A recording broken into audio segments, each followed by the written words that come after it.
Saturday afternoon, and the sky over eastern Washington turns a color that has no name in ordinary weather. Not orange, not brown.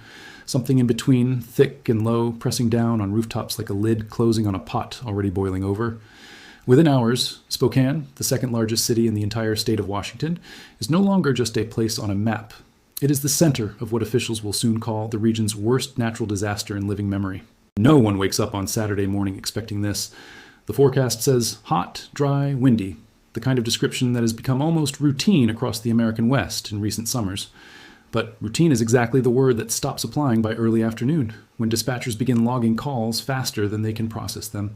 A fire near Indian Trail, another near Rathdrum, a third pushing toward Medical Lake, 3 separate ignition points, and within a matter of hours, 3 separate wildfires are burning at once, each one growing faster than fire crews can map it. By nightfall, they will have a collective name.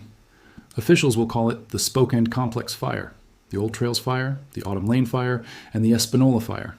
3 blazes stitched together by wind and drought into a single catastrophe. But on Saturday evening, there is no time for names. There's only the sound of engines racing down residential streets and the sight of families throwing what they can into car trunks before the smoke closes in behind them. Somewhere on West Indian Trail Road, Alan Sather and his wife Kimberly are among the first to understand what is coming. They rent a duplex, modest, unremarkable, the kind of home that exists in the background of 1,000 other stories. By Sunday, it will be gone, reduced to blackened framing and a chimney standing alone over a field of ash. When the couple finally returns to see what remains, there's little left to say. They embrace where their home used to be, and a photograph of that exact moment will travel further than either of them ever expected, becoming, almost overnight, the single image that captures what an entire region is going through. Not far away, Angela and Wade Deathrage are living their own version of the same nightmare. Both 49 years old, they leave their house just after 3 in the afternoon on Saturday, moving fast, grabbing what actually matters in the seconds available to them. Not electronics, not furniture. A few bins of family photographs, heirloom rings passed down through generations. Everything else, the walls, the roof, the rooms that held decades of ordinary life, they leave behind, not knowing yet whether any of it will still be standing when they are allowed to return. By Sunday, the numbers begin to take shape, and they are staggering. More than 600 structures confirmed destroyed. Tens of thousands of people under evacuation orders. 3 fires burning across more than 7,000 acres with 0% containment, meaning that despite everything crews have thrown at it overnight, the fire has not been stopped, slowed, or boxed in at a single point along its perimeter. 0%. The number sits there on official briefing slides like a warning that nobody wants to read aloud. Spokane County Fire District 3. Chief Cody Rohrbach delivers one of the numbers that will define this disaster in the public imagination. 640 structures destroyed by the Old Trails fire alone. Not the complex as a whole, not the cumulative toll of 3 separate blazes, 1 fire. 640 buildings, whether homes, garages, barns, or businesses, turned to rubble in the span of little more than a day. And that number, officials caution, is almost certainly still climbing. It is a strange thing, watching a number grow in real time while the disaster that produced it is still unfolding. 600 structures on Sunday morning. Then confirmation that includes outbuildings and secondary structures alongside homes. Then by Sunday evening, county officials revise the figure upward again. More than 700 structures lost, with some estimates suggesting the true total, once every property is inspected, could reach as high as 1,100. Nobody knows yet. Nobody can know yet, because entire neighborhoods remain too dangerous to enter, blocked off behind level 3 evacuation lines that exist precisely because officials cannot guarantee what condition the ground itself is in. Spokane Mayor Lisa Brown stands in front of cameras and says the words that will be repeated across every wire service by Monday morning. This is the region's worst natural disaster. Not one of the worst. Not comparable to past events. The worst, a superlative delivered by a sitting mayor about the city she leads, a city that has weathered floods, harsh winters, and economic downturns over its long history and has never faced anything quite like this. Brown adds something else that lands with its own particular weight. Nearly half of the city's neighborhoods have either been evacuated already or remain at risk of evacuation as the fires continue burning uncontained. Half. Not a single district on the edge of town, not an isolated pocket of vulnerable homes, but something approaching the entire geography of a mid-sized American city, either emptied of its residents or standing on the edge of being emptied, waiting to see which way the wind decides to blow next. And the wind, throughout this disaster, behaves exactly like the uninvited variable that turns a bad fire into an uncontrollable one. Fast-moving flames, officials repeat again and again, using language that acknowledges what every resident already understands from watching the smoke columns shift direction hour by hour. This is not a slow-burning wildfire creeping through underbrush. This is fire moving at the speed of wind, jumping roads, crossing containment lines that firefighters had only just finished cutting, arriving at homes faster than evacuation notices can reach the people living in them. By Monday, the human toll of movement alone becomes its own story. More than 200 people call the Spokane County Sheriff's Office asking for help evacuating. People trapped, people uncertain how to get out, people who waited too long or whose usual route out of their neighborhood was suddenly blocked by flame or smoke. Deputies work through that list one name at a time. By the time officials update the public, all but 14 of those callers have been accounted for by phone. 14 remain unconfirmed, not confirmed dead. Not confirmed missing in the tragic sense, simply unconfirmed. A category that exists in exactly the uncomfortable space between reassurance and fear, and one that authorities are working around the clock to close. Because here's the detail that every official briefing returns to, almost as if repeating it enough times will make it more permanent. No injuries have been reported. No deaths have been confirmed. In a disaster of this scale, hundreds of structures gone, tens of thousands displaced, an entire regional economy disrupted. The fact that human life has, so far, been spared is treated not as an afterthought, but as the central mercy of an otherwise devastating event. Authorities are quick to add the qualifier that matters. So far, damage assessments are still underway. Search efforts continue in areas too dangerous to fully clear. The story of who survived this fire and how is not yet finished being written. Among the evacuated are patients from Spokane's VA hospital. Veterans, some of them elderly, some medically fragile, moved out of a facility that exists specifically to care for people who cannot easily relocate on short notice. Coordinating an evacuation like that is its own operation within the larger operation, a logistics challenge layered on top of triage, on top of firefighting, on top of an already overwhelmed emergency response system trying to hold three fronts at once. Governor Bob Ferguson, meanwhile, is working the disaster from a different angle entirely. The machinery of federal and state emergency response that most residents never see, but that determines, in the weeks ahead, how quickly displaced families receive help. Ferguson declares a statewide emergency on Saturday, a declaration that does something very specific and very consequential. It prohibits nearly all outdoor and agricultural burning across the entire state, an attempt to choke off the possibility of new ignition points while existing fires are still raging uncontrolled. He also picks up the phone. Ferguson speaks directly with President Donald Trump, describing the call afterward in measured terms. The president expressed his support for what the people of Washington are going through. It is the kind of sentence that carries more political weight than its plain language suggests, a signal that this disaster has crossed the threshold from regional emergency to a matter drawing attention at the highest level of the federal government. Behind that phone call sits a request that matters far more to the families sleeping in evacuation shelters than any statement of sympathy, an application for immediate support from the Federal Emergency Management Agency. Ferguson confirms that request has already been submitted, with a second request for longer-term recovery funding following close behind.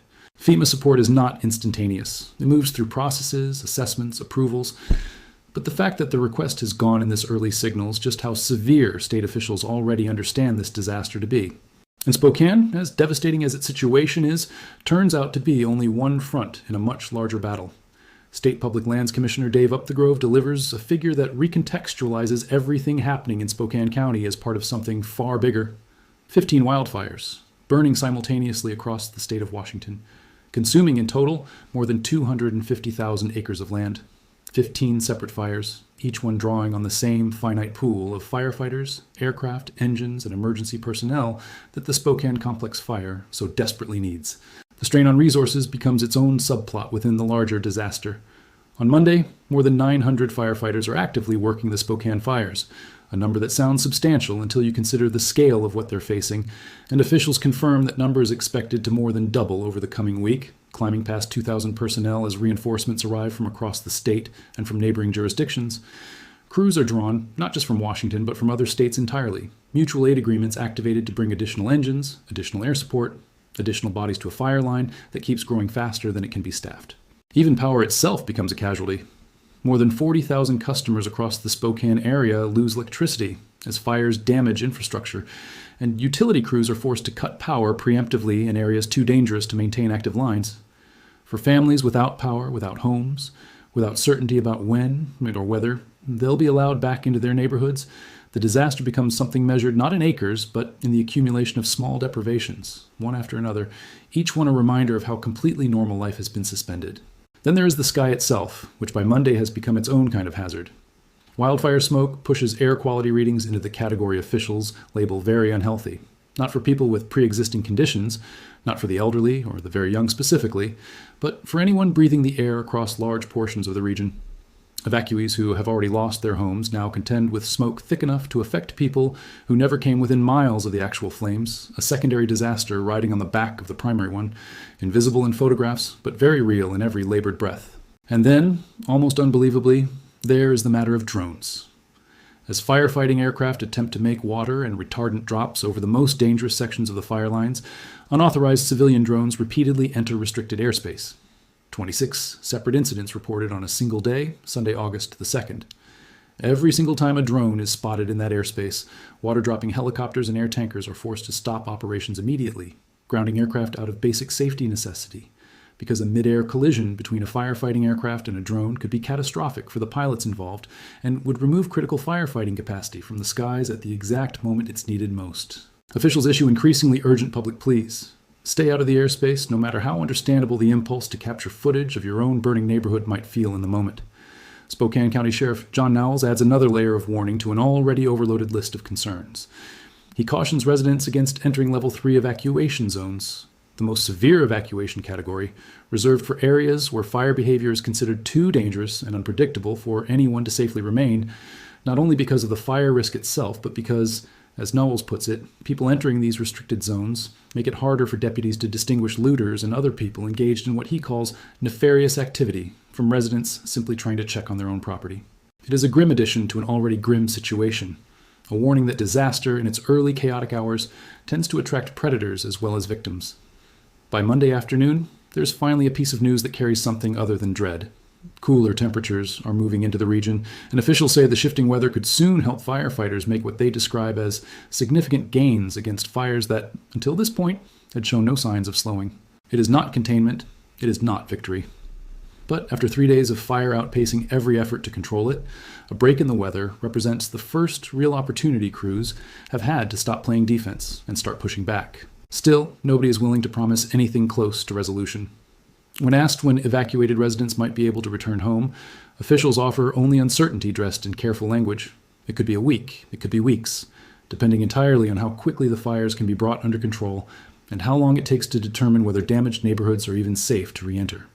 For tens of thousands of displaced people, that answer means an indefinite stretch of shelters, temporary housing, borrowed spaces, and waiting. The cause of the fires, meanwhile, remains formally under investigation. Officials have not identified what ignited the 3 blazes that grew into the Spokane complex fire, though the broader context is impossible to ignore. A parched landscape, dry conditions that had been building for weeks, if not months, and wind patterns that turned even a modest ignition into an unstoppable chain reaction within hours. Whatever the specific spark, it landed on a landscape that was, in every meteorological sense, primed to burn. Spokane's catastrophe, staggering as it is on its own, does not exist in isolation. Just across the state line, a lightning-caused fire has already burned more than 530 square miles of grassland spanning western Idaho and eastern Oregon, continuing to grow even as attention focuses on Washington. That fire threatens more than 600 homes and 800 additional structures across ranching country where cattle operations depend on land that is now actively burning. Further south, in central Utah, a separate wildfire has quadrupled in size over a single weekend, expanding to nearly 109 square miles by Monday afternoon. 3 states, 3 unrelated fires. One shared summer of drought, heat, and wind that has turned the American West into a landscape where any spark, anywhere, carries the potential to become the next Spokane. Emergency management officials across the state are also quietly already beginning to ask the harder question that always follows a disaster of this magnitude.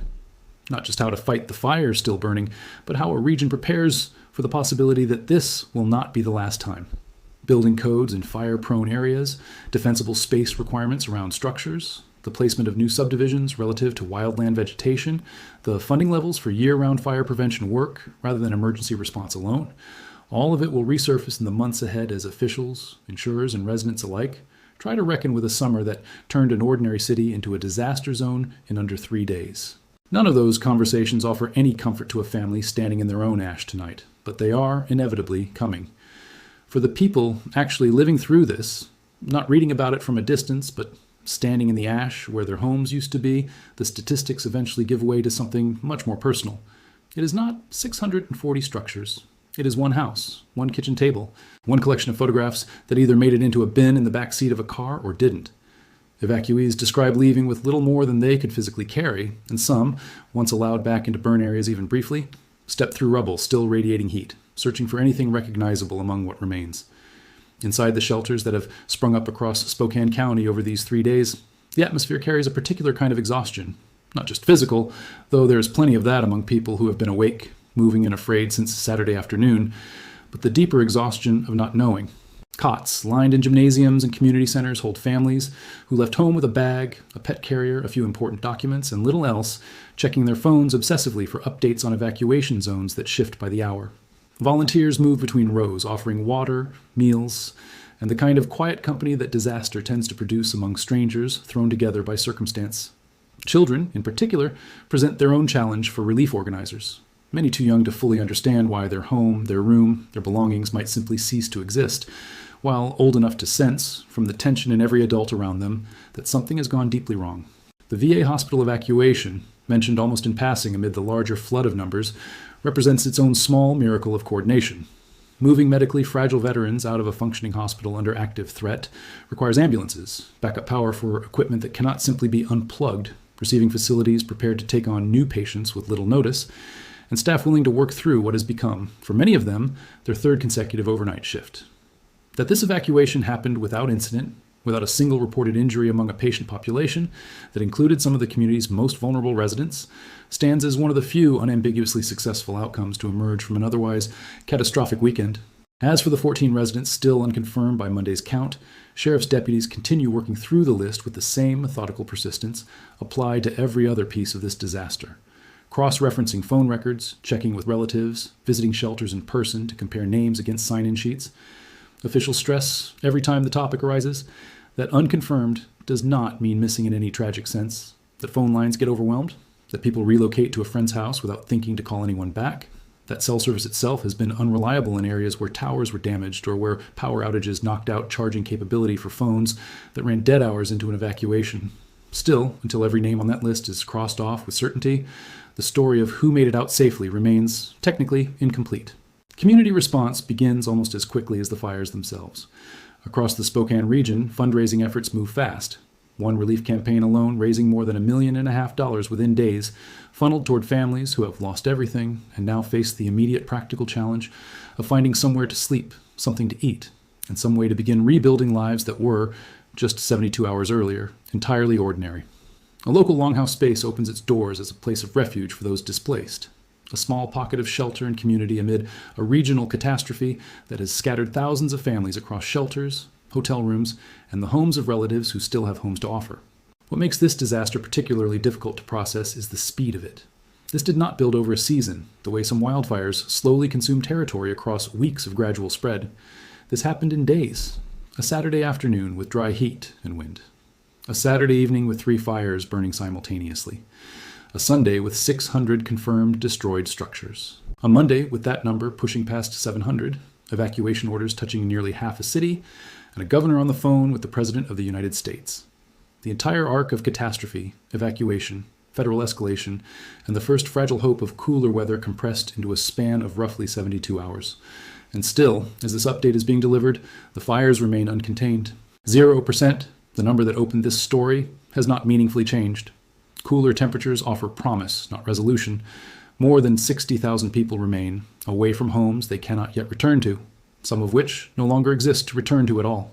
14 people remain unconfirmed by direct contact, even as authorities express confidence that the overwhelming likelihood is that they are simply difficult to reach rather than in danger. Search and damage assessment teams continue working through neighborhoods too dangerous to fully clear, and the final structure count, 640, 700, potentially 1,100, remains even now an open and moving number. Insurance adjusters, in the meantime, are only beginning the process that will define the next chapter of this disaster, almost as much as the flames themselves. For homeowners, the coming weeks will mean navigating claims, temporary housing allowances, and the slow bureaucratic machinery of proving a loss that, in most cases, is entirely self-evident. A foundation, a chimney, a scorched driveway where a house once stood. For renters like the Sathers, the calculation is different and often harder since the structure itself was never theirs to ensure, leaving personal belongings, displacement costs, and the search for a new place to live as the immediate and unresolved burdens of the days ahead. Housing markets in fire-affected regions tend to tighten almost overnight, rental prices climbing as thousands of displaced families compete for a suddenly shrinking pool of available homes in neighborhoods that were, only days earlier, unremarkable and affordable. There's also the question of what comes after the headlines fade. A question that residents of past fire-scarred communities across California, Oregon, and Colorado have answered in painfully similar ways. Rebuilding, when it happens at all, tends to stretch across years rather than months. Some families choose not to rebuild at all, selling scorched lots and relocating permanently, unable or unwilling to gamble a second time on land that has already proven itself capable of burning. Others rebuild slower and smaller, working through permitting delays, contractor shortages, and insurance payouts that frequently fall short of true replacement cost. Spokane, a city that has never faced destruction at this scale, is about to learn firsthand what dozens of other Western communities have learned before it, that a wildfire's true timeline is measured not in the days it takes to burn, but in the years it takes to recover. Climate researchers, watching this unfold alongside everyone else, point to a pattern that has become difficult to ignore across the American West. Fire seasons that once peaked reliably in August and September now stretch earlier into summer and later into fall. Drought conditions that used to be occasional now recur with a frequency that leaves less time for landscapes to recover between events. None of this explains, on its own, what specifically ignited the Old Trails, Autumn Lane, and Espanola fires. That answer still sits with investigators. But it explains the tinder-dry backdrop against which any spark, however it started, was always going to find fuel waiting. Spokane has burned before, in smaller ways, at smaller scales, moments largely forgotten outside the communities directly affected. But nothing in the city's modern history compares to what unfolded across this single weekend. Not in structures lost, not in the number of people forced from their homes, not in the speed with which 3 separate ignitions merged into a single regional emergency, capable of drawing a phone call from the President of the United States. When Mayor Lisa Brown calls this the region's worst natural disaster, she's not reaching for dramatic language. She is stating, as plainly as the moment allows, a fact that the numbers themselves already confirm. For now, the work continues in the only way disasters of this scale ever really move forward. Incrementally, exhaustingly, one contained section of fire line at a time, one confirmed structure at a time, one accounted for resident at a time. Crews arriving from neighboring states join Washington's own firefighters on lines that stretch for miles, through terrain still too hot in places to safely approach.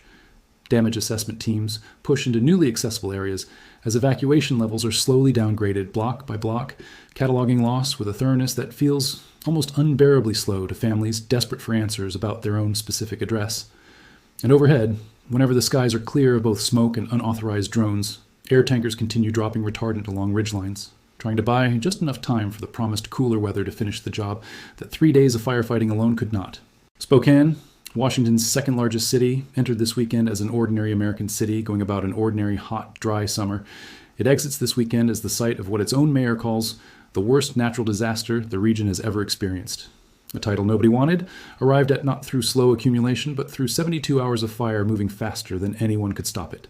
640 structures at minimum, confirmed gone from a single fire. More than 700 across the complex as a whole, with officials themselves unwilling to rule out a final count above 1,000.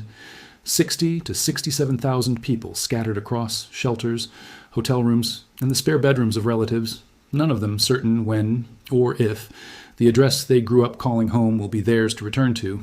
0% containment on fires that have now been burning for the better part of a week.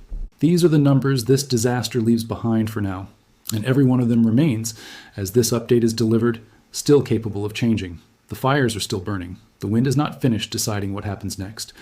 And for tens of thousands of families still waiting to learn whether home is a word that still applies to the address they left behind, the story is, as of this moment, still being written.